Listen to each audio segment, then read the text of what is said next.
Who up switching they stance? Hello everyone, I'm Ollie, and welcome back to another episode of Switching Stances.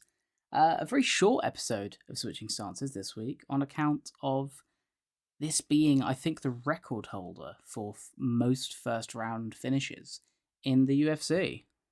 And whilst that's great for the average viewer, that doesn't really do much for me, because the issue with that is obviously if there's a lot of first round knockouts or a lot of first round submissions, it means that someone's kind of just got smushed.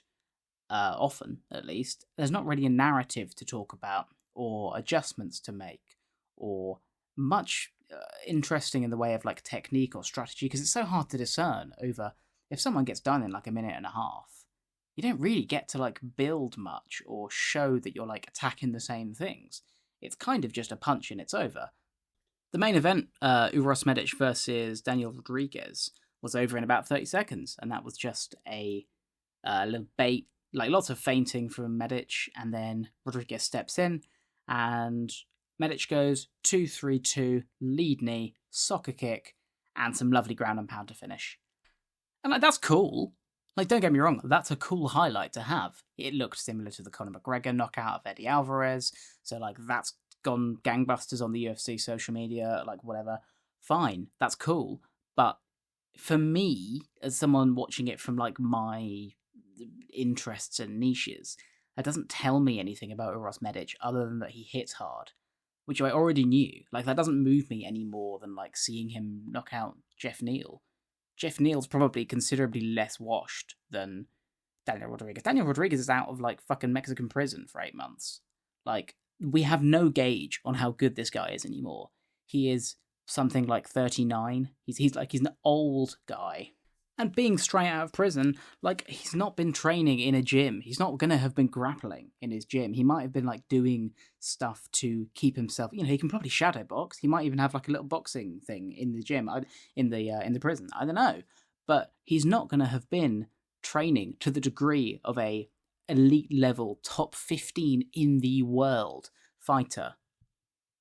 Next for Uros Medic, I think you're looking at, I'd really like to see the Buckley fight, Joaquin Buckley. I think that's like a good, well-placed matchup for him. But I think Medic is now actually ranked above Buckley. So, God no, they're clearly pushing him. They're clearly trying to give him a bit of a push, get him up somewhere in the rankings, probably feed him some fairly favourable fights. So I suspect they'll give him Leon Edwards, because Leon has been knocked out twice in his last two, has he? Or is it just the once? Has he fought since he got knocked out by Praches? I'm not sure he has. I think it might just be the Bilal loss and then the Praches loss. Even so. Oh no, fuck, he lost to Sean Brady as well. Got submitted by Sean Brady. So, yeah, Leon is like on a tough, rough streak. Looked good against Praches before getting banged, but like, he got banged and out cold and, just grinning up at the lights. Like, it was a tough loss. So I think they're probably going to let Medic capitalise on a Leon Edwards who might be fading away. Other than that, though, other than a sort of opportunistic matchup, something like... Oh, actually, no, Joaquin Buckley's number 9, so that's not bad. Bilal Muhammad makes sense. I would like to see Sean Brady, because I think that's like another, similar to the Morales fight, where it's just like a big, powerful guy versus Sean Brady, who's like a small but like built welterweight. So like, that's a fun one. Something like that's fun. Blachowicz versus Sterling in the last one was actually quite fun. We talked about Nahave Sterling versus Ion Cutelaba the other day, which was one of those. I think I talked about it being a weird finish because I didn't catch that the knee that he was reacting to was like a good like 10-15 seconds before Cutelaba like crumpled. So I was like, what happened to Cutelaba where he's just sitting against the fence like eating a billion shots? But in the promo for this one, they actually asked him, I think the UFC actually asked him like what happened in that fight, and he went and explained and was like, yeah, I hit him with a knee and I heard him sort of start gargling and gasping, and I was like, okay, I know it's coming. So he felt Cutelaba go limp, and then was able to reverse and get on top and do all of that. So cool to have that one answered, because so rarely do you get those sorts of questions answered when a weird finish like that happens. Some cool stuff from Sterling, though. I really liked his level change into his bodywork. Instead of just leaning out for his body hooks, he'd drop his level like he's going to shoot a takedown, and then he would dip off to the side and swing in his hooks to the body, which I thought was quite fun, quite a cool little look. And then the knockout itself, because it was one of these first round knockouts, unfortunately for Jan, who's fucking awesome. We love Jan. But really cool, sweet knockout from Sterling, where he goes slap to Jan's rear hand, brings that out the way, and provokes Jan into swinging a left hook counter. And then Sterling dips under the left hook, drops himself, and swings through that right hand. Bowls Jan over, basically. Shoves him to the ground. And then Sterling, from full guard, he gets these wrist grips, he gets these sort of wrist control, and then turns himself over into elbows from the wrist control, which was so lovely, and something Bisping had been screaming for basically the entire card, going, why don't people hit from guard anymore? It's such a good ground and pound position. And along comes Sterling and does it really well, puts on a bit of a showcase. Next for Sterling, I think he needs a couple more, really, before he starts getting into, like, title contention. Because, yeah, fine, he just knocked out Jan in the first round, but it's also, how good is Jan these days? Is he that guy? Like, is he actually the fourth best light heavyweight? Maybe Jan comes back and keeps winning, but I don't see it. I think he's probably on his way out. So, I'd like to see something like a Roundtree or a Costa would be good fun. Paulo Costa would be good fun, especially given the camp rivalry. Sterling is obviously out of Adesanya's camp, or no longer actually. No longer Adesanya's camp because he's left City Kickboxing now. Ankalaev's a good fight. Prochazka doesn't really move me. I think there's more fun guys to do versus Yuri. Yeah, like, I don't know. Again, he's one of those guys who's like launched into the division far above his consistency. So he's got plenty of guys to fight. A lot of people are calling on Jan to retire, and like, if he wants to, then fine. But I don't think he needs to. I think Jan is perfectly placed to be a tricky older statesman sort of fighter. Gatekeeper, I suppose. You know, I think Jan can quite easily hang around the top 15 and draw out the most frustrating, upsetting fights of a young guy's career, where Jan, you know, wins a clear first round and third round and almost dies in the second via the young guy being like a billion times more athletic than he is these days. Like, I think old man Jan can really upset some young guys, and if he wants to just keep earning a paycheck and putting on cool fights and burgeoning into this second part of his career, or maybe like third, fourth part of his career now, where he's this annoying unk, then fine, let's go for it. I'm up for that. I'm always up for a Jan Blachowicz fight. Rakic versus Tybura did actually go the full 3 rounds, but maybe it shouldn't have gone 3 rounds. That third round was one of the worst things I've ever seen, which was a shame because it was a cool, in a card full of just like insta kills. It was cool to see guys building and learning and momentum shifting. Not that Tybura ever really started taking over, but he had times where he was able to pull it back from a guy who was like so much better technically and athletically and as an IQ. Like, Rakic clearly outstripped him in basically every area. Largely, I'm sure, from just being a lighter guy and not being a sort of born and bred heavyweight. But it was cool to see Tybura start building in at times before Rakic took back over.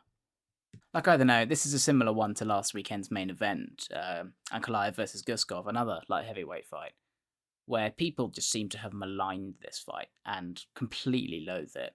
And I don't think it's that bad. I think it's actually, in amongst a load of first round finishes, it's quite cool to have a 3 round, like, tricky technical decision. As tricky and technical as, like, big guys get, anyway. I really liked the low kicks from Rakic, which upset Tybura enough to get him swinging in, or maybe Tybura was trying to like counter the low kicks with combinations. But often all that happened was that he'd get kicked in the leg, sprint forward, swinging his arms, and then Tybura would be there with these really razor sharp combinations. 1, 2, 3, 6, that sort of thing. Like these combinations from all angles, which would just really upset Tybura and push him back and make him think again. The front kick to the body was also a lovely weapon from Rakic to counter Tybura trying to barrage himself in. There was a couple times where he went to, leap in with his big punches and just took one to the body and sort of doubled over. Not in a dramatic way, but in a sort of ooh way where you have to sort of reset yourself and go, okay, I'm not going to do that again. And Rakic was obviously just so much more mobile than Tybura as well. Every time Tybura tried blitzing in, he would just be able to circle around it, which did open up the low kicks for Tybura quite nicely, where Rakic would try and pivot or circle, and Tybura could punt his leg, which, is one of those things where it happens a few times, but it wasn't enough for Tybura to build anything off of. So yeah, Rakic is now a made man at heavyweight. Let's see him just keep working up the rankings. It's part of this heavyweight revival that we've been talking about, where heavyweights no longer seem to be the shittest division. They seem to be sort of having a bit of a resurgence, whilst the rest of the sport is sort of falling to pieces. So next up for him, maybe someone like Blades. Someone like Curtis Blades would be fun, Spivak, something like that, just a 3-rounder. We don't need a main event with it, although I'm sure they love to do it. But yeah, 3-rounder against Blades or 3-rounder against Spivak, something like that would be good fun. I'm looking up the card and trying to find other things that were interesting. And some of these, Seppo versus Urbina was fucking awful. Seppo came out literally swinging hooks from the waist, looking like someone who's never played a UFC game before and is just gassed out their stamina and is just trying to spam punches because they don't really know how it works. Genuinely terrible. Urbina eventually just counters him and kills him, and it's okay. What was the point in that? Why did I have to sit through that? Janicic versus Gugnon. Janicic just kicks an elbow and then his leg goes and he just can't do it anymore and goes to the floor and gets rear naked choked. That cool rear naked choke, but another one where it's the fight changed dramatically because he kicked an elbow. You don't see it that much, so it was cool to see an elbow kick outside of holding pads or sparring, but it doesn't tell me anything really. Moussaiev versus Klein was a bit of a weird one. I'm quite excited about Tafik Moussaiev because I watched his entire Ryzen career when I was writing for the Modern Martial Artist. So the video on their channel, I might link it below, just sort of, why not? The video on their channel about Tafik Moussaiev is one that I wrote and gathered the footage for and did all the tape study for. So I sort of know him quite well as a result of writing that video. In actuality, I didn't actually find it a particularly compelling fight. It was just a guy with an ankle injury getting kicked and his ankle looking really bad. It was a cool inside low kick from Moussaiev to start that, but I didn't particularly enjoy the meat and potatoes of the fight. But in the end, Moussaiev got it done with his typical alternating hooks on the fence. I think he went four to the right hook to the body, left hook up top, right hand, and then finished it off. But, cool knockout, doesn't do a lot in terms of what I think of Tafik Moussaiev. Is he elite? Is he kind of middle ranged? But luckily for Moussaiev, he's a lightweight, so he just has endless cool, fun fights to fight. I'm up for literally anything with him. I just think he's cool, and I'd like to see more. So, I'm sure I will. I'm sure I'll get more. As he sort of works his way towards the top 15. I'm sure they'll probably want him in there fairly soon. So, someone is Jalen Turner still a lightweight? Someone like a Jalen Turner could be good fun. Something like that. Oban Elliott versus Oliveira was cool, but again, it's the same thing as all of them. It's cool, but they don't last long. Elliott just throws an inside low kick with his back to the cage and gets countered with a really hard jab from what is clearly a concrete puncher, and then he gets finished. It's instructive about low kicking with your back to the fence against a guy who reach mogs you and power mogs you like that, but it doesn't do much else. Denis Buzukja versus Bogdan Grad was a shame because Grad got a submission in the middle of gassing out, where it didn't really look like Bazooka tapped, to be honest. I mean, I can understand what Bazooka was doing by the looks of things, was scrambling to grab his own legs to do the sort of arm triangle leg, where you grab your own leg and then you push with your own leg, and then use that force, that momentum, that explosivity, I guess, to pull the guy's head off the ground, and then be able to work your arm back in or whatever. So it looks like Bazooka was trying to do that and fumbled a little bit as he was trying to grab his own leg, and it got read like a tap, which is a real shame because he was winning the fight. But it's also one you can't really blame Herzog for because it looked like it could have been a tap. Also, it's one of those where once you get involved, the fight's over. So it sucks for Bazooka, but you can't be too upset with Herzog. I think it's a fair call to have made at the time. The rest of these were kind of mid. I'm not particularly enthralled by them, so I'm just going to skip over them. But before we look ahead to next week's fights, it feels worth noting that we lost a fighter in the UFC this week. Alan Nascimento, who we talked about in a few episodes ago, his fight with Mitch Raposo, died of a heart attack, it seems, which is just so, unbelievably sad. Cool flyweight fighter. Obviously, he's far more than his fights and his fighting abilities, but even on the most one-dimensional level, it's deeply sad that we lost such a skilled, strong fighter at such a young age, with so much more left to give to the sport and obviously to life. He was only 34. So I think what I might do is go back and watch through Nascimento's career over the next sort of month or so and put together a little piece of writing just about who he was as a fighter. I don't know him as a guy. It's not my place to sort of talk about him as a guy, but I can learn about him as a fighter, and it feels important to do, having lost him at such a young age, and so it's out of nowhere and in the middle of his career. Looking forward to next week, we have quite a fun main event with Salkilde versus Gamrot. Quillan Salkilde is a guy who has been impressive every time and storming away every time. He's never looked bad. People like to rag on him getting dropped by Dariush, but Dariush has always been heavy-handed. I don't think that's it's not a great piece of slander, really, to be honest, if you're a Salkilde hater. Speaking of haters, I am a renowned Gamrot hater. I find him, he's someone that's cool and scrambly, and his fights are always fun, but he has a knack for winning fights that he loses by getting hurt and converting them into takedowns and fooling people into thinking he wasn't just smashed.